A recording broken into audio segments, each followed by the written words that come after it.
I would have lost the Clive. I would have transformed. They would have been marked, and I would have had the ability to go. Like, I would have had the ability to discard this frailty trap to a transformation.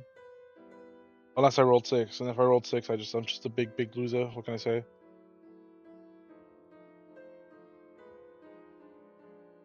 Because this being like 13 on hit draw is crazy. I got lucky that my opponent had a reaction for my cut through. But like this tunic isn't doing anything for me, so this tunic was just the worst card to keep over the flick knives there. That's a mistake from my end. And something that could have been, and then potentially game losing mistake, because not being able to like +3 on that attack there lost me like potential value in tempo.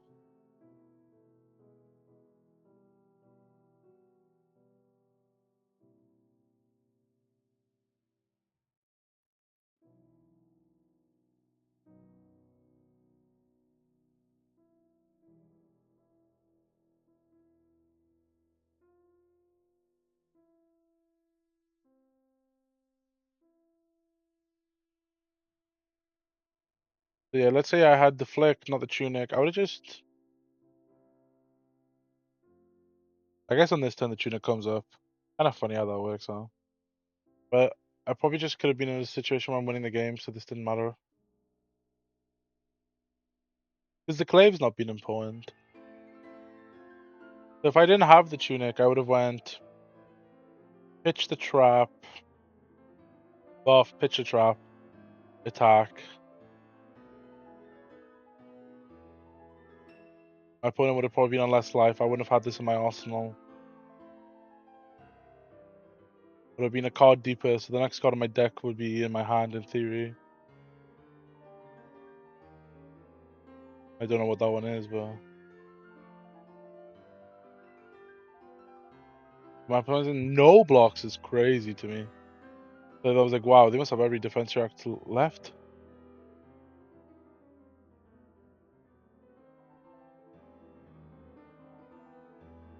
Here's me checking what those are. I'm like, okay, so there's a sink. Yeah, this sink from wouldn't be on this turn. It would be gone from last turn. And I would just be in a situation where I could do some more mind games with my opponent. So it's funny like how this end game is just slipped from that one decision. It's completely warped how it's meant to look and how it could be looking.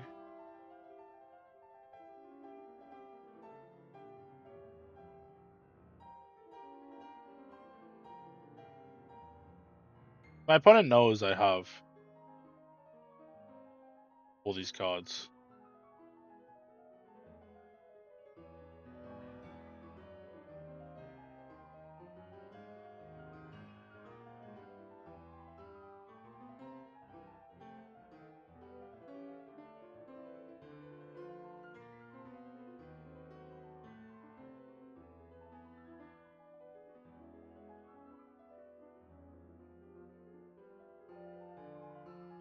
Yeah, they just did some bad math.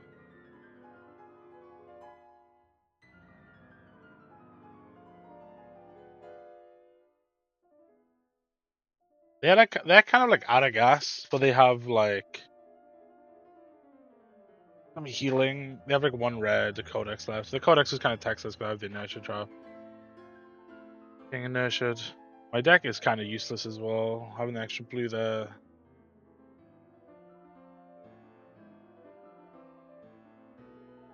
If they blocked, I would then go. I would do the toxin. I would think about the discard effect. And then if I would discard to present lethal, let's say they do double react, they have a codex left in the hand. Then I would attack with the leave no win. I'd probably still win the game. Then and on the other timeline, they wouldn't have an arsenal.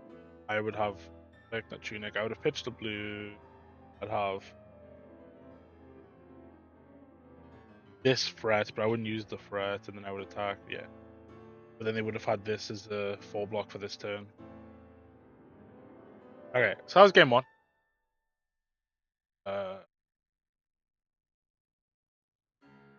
This game, I wanted to sideboard everything except the amulets, and just be like, if I put all the cards in, what's gonna happen? Oh, once again, we open Relentless, so it's a bit sad.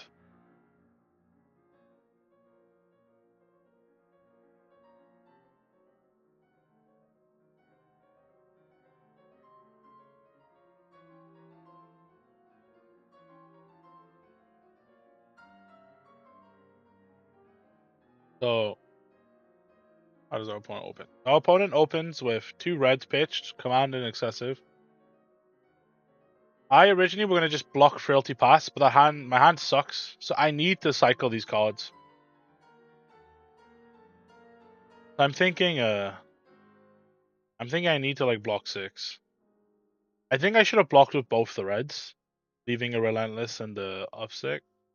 And then now my opponent's on 4, I don't want to just randomly give him silver, so I have to just block with the Relentless. It works that I block with both. I think I should have blocked with both reds. And then if I could have just blocked with a blue and pass, I would have also been to do that. But by like double blocking, I like play into the world where I probably lose Relentless. But if I don't double block, I play in the world of just having the worst opening hand and then just being a lot more behind than I would originally like. So I start with the kiss because I have Oxen. My opponent has the big punish. I kind of want to maybe use some of these cards, but I just go, it is what it is. I did my blocks being like, I don't want a bad opening hand, and then my opening turn was sucked anyways. See what the counter play back is.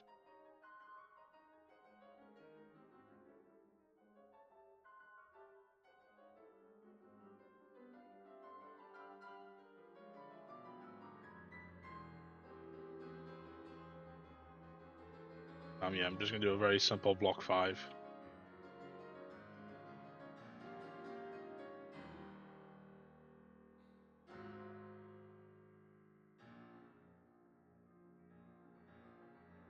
So I'm gonna pitch the Toxin because I don't need this until late game anyways. So just bring it back in my deck. I should have flicked it, I think, on the last attack. I think flick on the last attack, Arsenal pass was probably the correct play. But I think I don't want to. I think I just wanted to play this leave to get into my graveyard, and then I'm expecting my opponent to block anyway, so I might as well just work through their armor.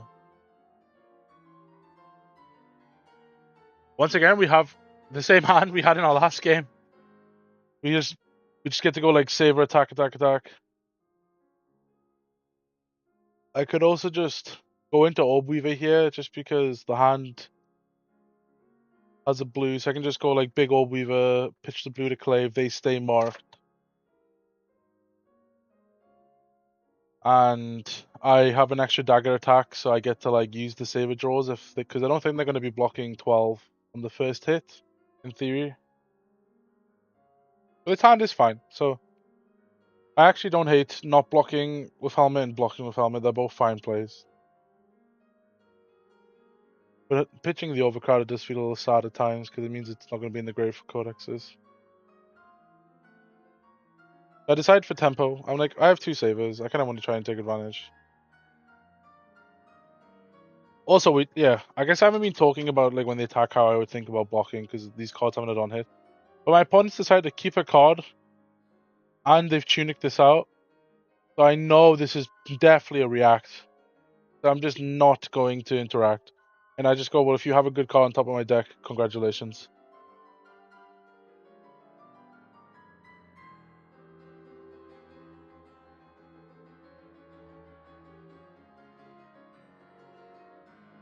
Thankfully, it wasn't a good card.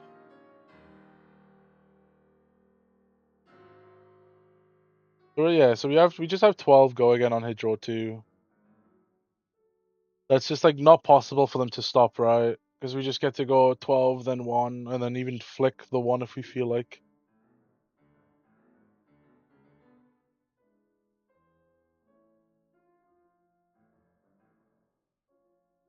So we could flick here if we're like really paranoid about using our cards, because if we get dagger reacts, we won't be able to use them, and we're just going to be IPing a card. But I think it's okay to IP a card and just hope you hit a non-dagger, like use a card that's not playable. We've like won this turn cycle, so I don't actually mind.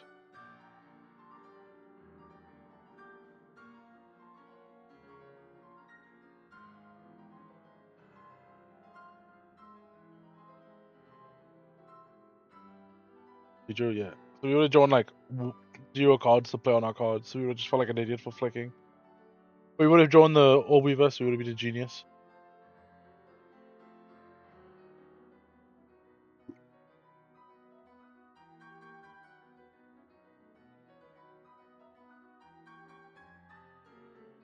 So I think I should play all my cards because I know he has Harmony of the Hunt. And then because he has Harmony of the Hunt, he could in theory... Alright, let me talk about this play actually. Alright, so... Oh my god, I've actually went to the wrong video. Fuck. 1 second. Okay, so... What are we doing here? Right, so we look at the hand. We see they have... Hunter Hunted, like a bunch of useless cards that kind of just wanted to block, and if they want to block us, they have to go block of Nick, Sink, Hunted. And then, like, the way Hunter or Hunted works is if they somehow hit a card in your hand off the top of your deck, they're going to get, like, a mega value. So I've decided to play around that small situation because what do I gain? Because I think the default line for a lot of people here would be, oh, wait, Steam showing up openings.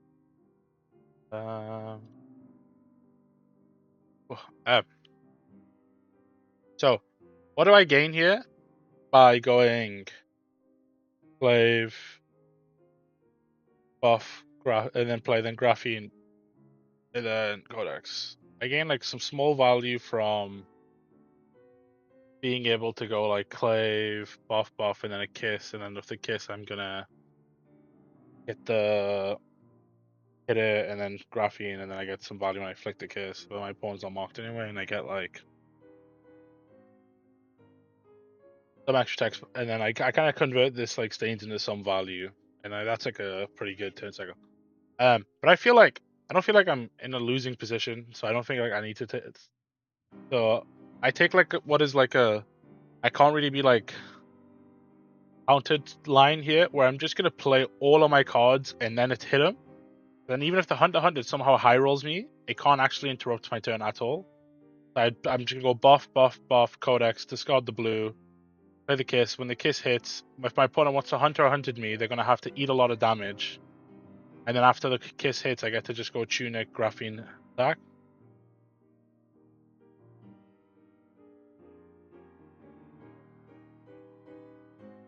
So I pretty much said to my opponent, you get to Hunter or Hunted me, but you're gonna pay for it with your life.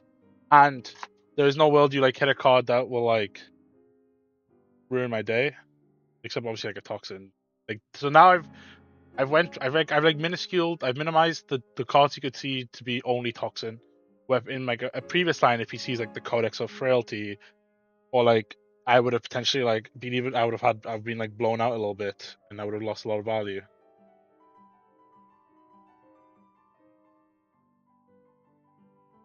He reveals pain, so like it wasn't too much of a difference.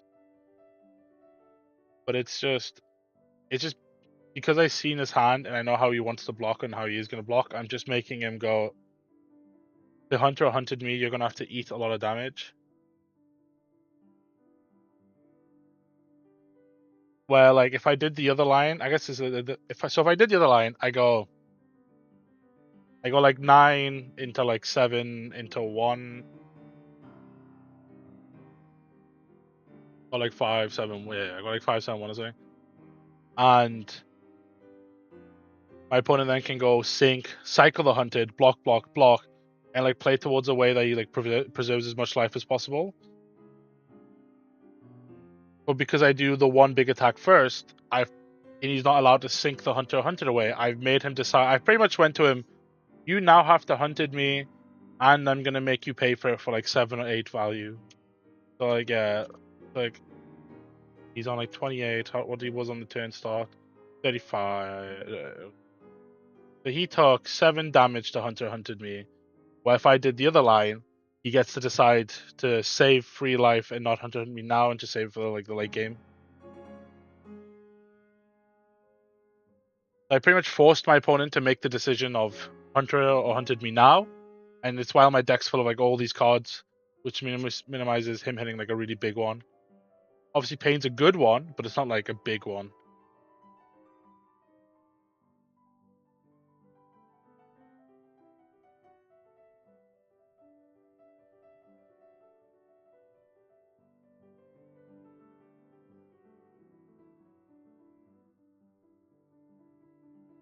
So the to the points were 3 or 4 if he's marked. But if this 3 hits, I get +1, so it's worth 4 anyways.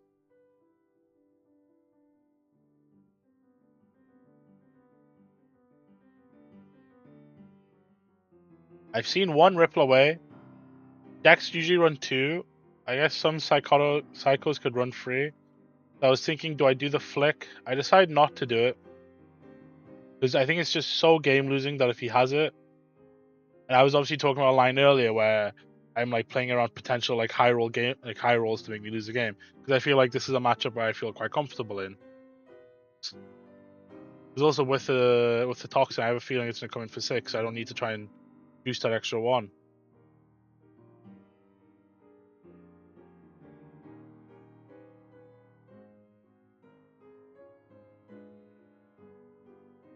I block 1. None of the cards in my hand are that exciting, so I just give him the 1, and if he has a trick, he has a trick. He didn't have a trick. Well, he had like a pseudo trick. He had a sigil bluffing it with something else.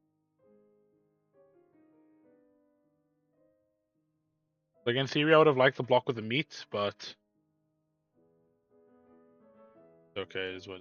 But he does the fiddlers, but as I said earlier, when you play against decks with fiddlers, you ever want to make your dagger 5 or do the clave, hopefully or ideally with a scar tissue. You obviously don't always get this option, but because I had the scar tissue, I felt fine doing this. My opponent plays a card from their arsenal, which makes me very happy. I'm like, interesting. Now I wanna attack this meat, and then like this meat man is gonna this meat man is gonna be really nice because now I get to like, if he doesn't block it fully, maybe he just does his helmet just to get 2 block, and then I get to go legs, and I get to go, oh my god. There's a good chance he just has good cards. But he has a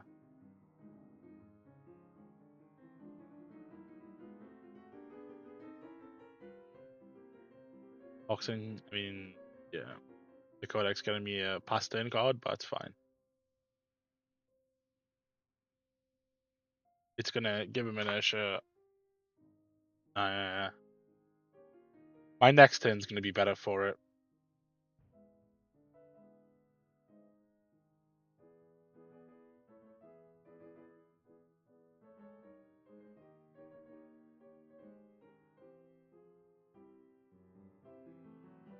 Oh, so you went to CNC me, and then Arsenal. Codex. That makes sense. So yeah, so the inertia denied him having a codex of realty in his Arsenal here, which is really nice for me. And then this turn I'm just doing a very face up. Here is Kiss with text.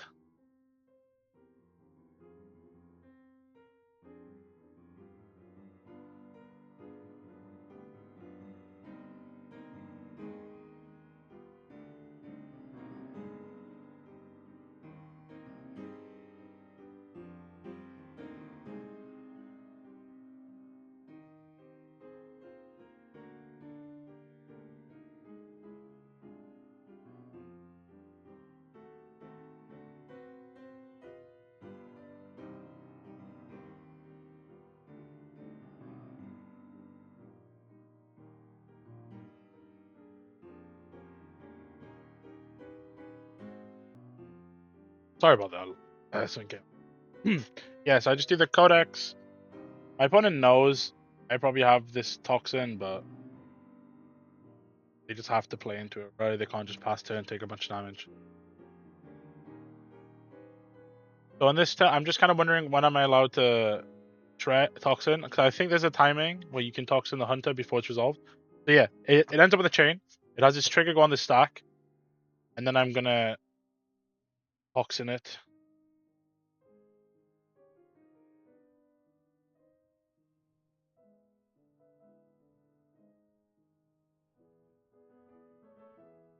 Then now we're kind of in a game state where, like, if he does hit Toxin, it's not as detrimental anymore.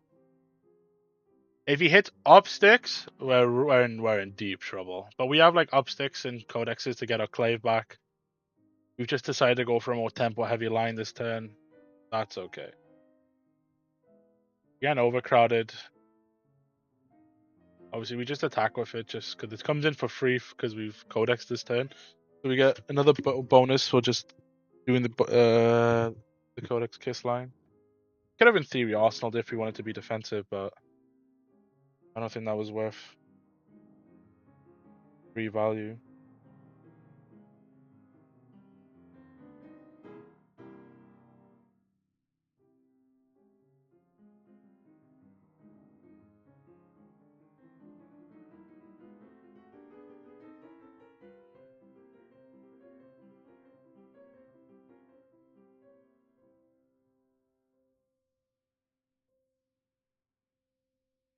We knew we would do a clave, so we hit one, which is really good for us.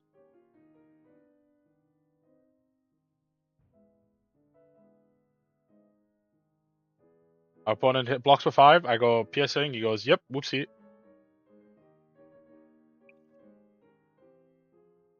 People always forget about piercing, bro.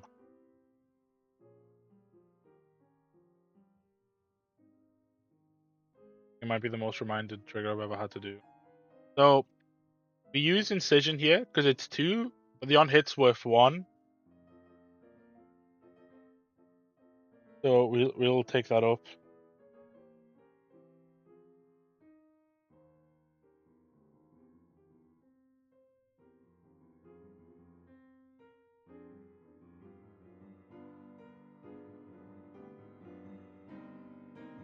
We're just pushing numbers. While our opponent looks like they want to be keeping some cards, we're just constantly making them think about what to do, what not to do.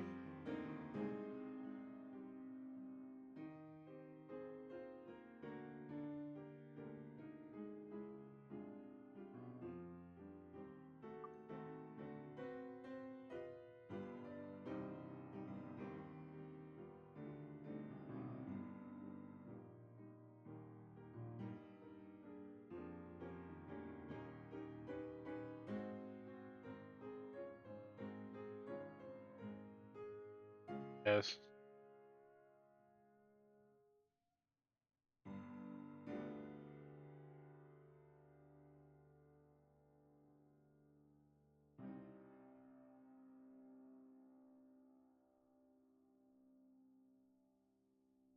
The opponent didn't take something that interacts with our arsenal. So we could have in theory got something else. But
Turns are just playing like numbers at this point. I wasn't sure if the tunic was a correct line to give up, but I just felt like I was in a solid position and just denying any value from them is felt like I was in a good position, good place to do it. And this flick's worth like 5 value because it's 1 for the hit, 1 for the buff, and then 1 on the mantle. Sorry, it's worth 3 value. So a 3 value flick, I decided to cash it in because they're quite low, and it was also presenting lethal.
These contract cards don't have text that matter to me, so I just easy to ignore.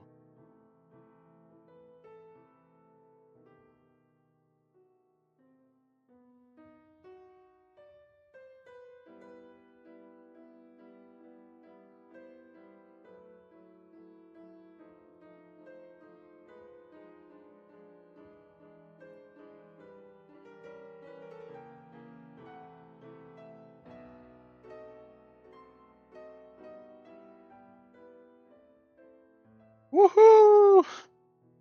And they had no reactions, and if they overblock this, then they're just stuck in an infinite loop of overblocking. So this game, the losing the retrieve would have been a bit scary, but we had access to codexes and we had some upsticks left. But also with the remembrance, we can always just remembrance the upsticks back.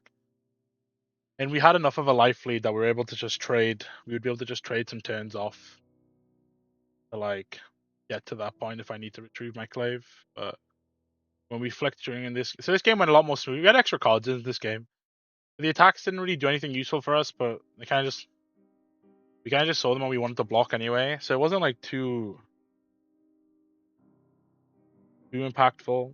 I don't know if there's anything really worth learning this game because I was kind of just playing my hands. I kind of like the Huntsman deck only like very rarely makes it just makes you make some decisions when you're attacking or blocking. I personally feel like when you have all these extra cards, it's really easy for you to just accept that you're going to skip some turn cycles and just play his hand as well as you can, and just constantly put the pressure on the opponent because they can't just fully not play the game. Because if they just don't play the game, you're just going to bleed them out. And you just need to make it so like whenever, because they always want to kind of block you, you make that blocking decisions just have like no good answers. And you kind of saw that in like the games that we just kept like chaining off codexes and values. It's like the strength of them is we just get to go, especially the inertias, is like you have only 4 cards, I now play 5 cards, and they're kind of just stuck in this infinite cycle of being behind. And like they only get a chance to come back if we've like had a bricky turn, but it's really hard for us to brick because our deck is just like so reaction based. The only times it's really bad is if we see a bunch of the defense reacts, but if that happens, it's just that means you're just going to take an off turn, but because you have all these extra defensive cards, you're going to deny their on turn. So it's kind of like a weird middle ground of like, oh, the main reasons I have off turns if I see a bunch of the defensive cards I've put in, or if I see the defensive cards, I get to deny all of their offensive value on the next turn. So it actually doesn't matter too much because all we've done is kind of skip turns each other. And then you kind of just have to like try and regain your lead. And like the remembrances and stuff is like whatever, is like it's just like a might as well necessary evil. Just gives you like that extra percentage to like confirm the game. And I feel like And then if you think because this matchup is gaining a lot of popularity, that having a card that just like makes your life way easier, you might as well, right? The main things you could do to change this are, I think the hyperinflations did not perform. I don't think they were given a chance to perform because they were always drawn on the turns where like blocking was necessary. We did that thing where one turn where the Death Touch would have been better, and then maybe a future Codex gets more improved, especially like your Codexes in the late game. Especially if you still have your Tunic, because when you get to the late game, your deck's very blue heavy. You have less reasons to use your Tunic. So maybe if you have a Death Touch over one of the hyperinflations, then your deck's just going to perform in a way like smoother rate, and then your late game you can like remember it's a Codex back, and then your Codex getting like a 1-for-6. Could be like the difference between winning or losing that game. So yeah, the list in this video and the list I'll be posting are like a little bit different, but also all this could change with the ban list. But I just thought I'd release some content. It's been a while. I thought you'd just see like some play patterns of how I like to play my turns against these fatiguey decks, and the decisions I was making, and how sometimes I was respecting their on hits and how I was disrespecting their on hits. It was all just a matter of how I felt like the game was going and what I felt like the variance on my turn was going to be compared to their turn. I feel like I was a bit less descriptive on some of the turns this game, but I feel like a lot of the turns, I guess, felt like self-explanatory, and then I hope at least me showing how they were piloted was like good enough. So thanks for watching, guys. As always, like, subscribe, etc. Leave a comment. I was gonna say if anything that you spotted or you missed or you seen anything out, or you have any information on any lines that I could have played better, I'm always happy if you let me know. And let me know what you think is getting banned on Monday if you see this, if you're watching this before the ban list. Bye.